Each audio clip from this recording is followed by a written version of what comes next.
നമസ്കാരം കൂട്ടുകാരെ. താലൂക്ക് തല വനിതാ വായനാ മത്സരത്തിലേക്ക് തിരഞ്ഞെടുക്കപ്പെട്ട സ്നേഹസ്പർശം ശ്രീമതി ജയന്തി ജി എഴുതിയ അതിജീവനക്കുറിപ്പ്, അതിലെ 3-ാമത്തെ അധ്യായം ആശുപത്രിയിലേക്കാണ് നമ്മളിന്ന് നോക്കുന്നത്.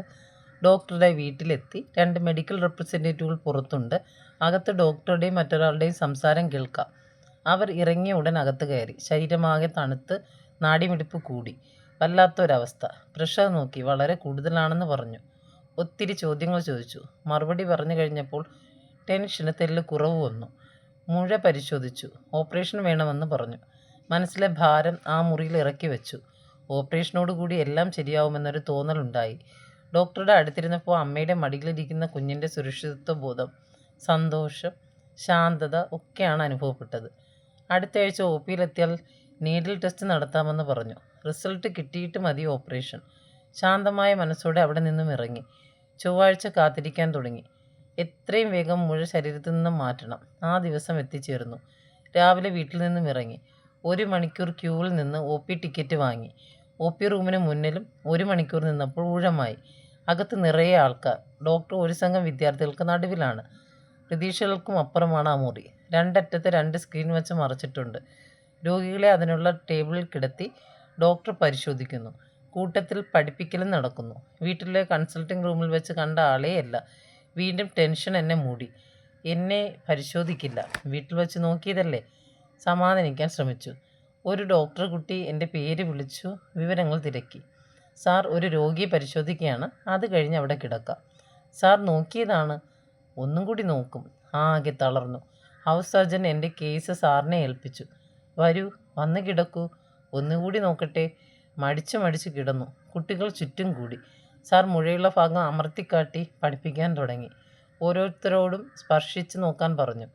പെൺകുട്ടികളുടെ മുഖത്ത് നിറഞ്ഞ സന്തോഷമാണ്. സാറിൻ്റെ പരിശോധന കഴിഞ്ഞ ഉടൻ ഞാൻ മുന്നേ എന്ന മട്ടിൽ കൈയുമായി 2 പെൺകുട്ടികൾ. അവരിൽ ഒരാളുടെ കൈ പിടിച്ച് സാറിൻ്റെ മാറിലെ മുഴയിൽ അമർത്തി. This lump is more firm than the previous case. പഠനം തുടരുന്നു. എൻ്റെ ക്ലാസ്സിലെ കുട്ടികൾക്ക് താല്പര്യമുള്ള വസ്തുക്കളോ ചിത്രങ്ങളോ കാട്ടിക്കൊടുത്ത് ഞാൻ പഠിപ്പിക്കുമ്പോൾ ആ കുഞ്ഞുങ്ങളുടെ മുഖത്ത് വിരിയുന്ന അതേ ഭാവങ്ങളാണ് ഈ ഹൗസ് സർജൻസിൻ്റെ മുഖത്തും വിരിയുന്നത്. ഒരു പഠനോപകരണമായി ഈ ടേബിൾ ഇവരുടെ മുന്നിൽ എത്തിയല്ലോ എന്ന് ഒരു നിമിഷം ചിന്തിച്ചു. എല്ലാ നിയന്ത്രണങ്ങളും പൊട്ടി.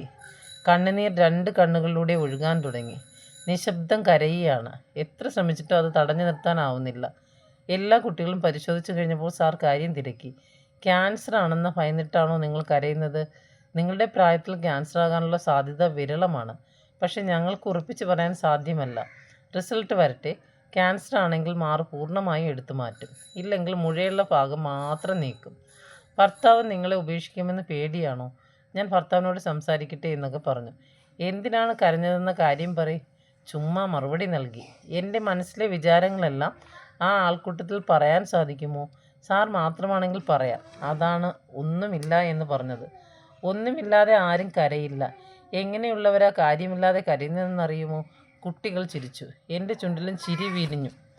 ഇതാ ഇപ്പോൾ ചിരിക്കുന്നു. നേരത്തെ ചുമ്മാ കരഞ്ഞു, ഇപ്പോൾ ചുമ്മാ ചിരിക്കുന്നു. എഴുന്നേൽക്കൂ. ശ്രീയേട്ടൻ്റെ അരികിൽ ചെന്ന് സാർ കാര്യങ്ങളൊക്കെ പറഞ്ഞു. 2 ദിവസം കഴിഞ്ഞ് റിസൾട്ട് കിട്ടും. ആദ്യം വിളിച്ച ആൺകുട്ടി നീഡിൽ ടെസ്റ്റ് നടത്താൻ എഴുതി തന്നു. സാറും കുട്ടികളും അടുത്ത രോഗിയെ പരിശോധിക്കാൻ തുടങ്ങിക്കഴിഞ്ഞു. മുറിക്ക് പുറത്തിറങ്ങും വഴി ശ്രീയേട്ടൻ തിരക്കി.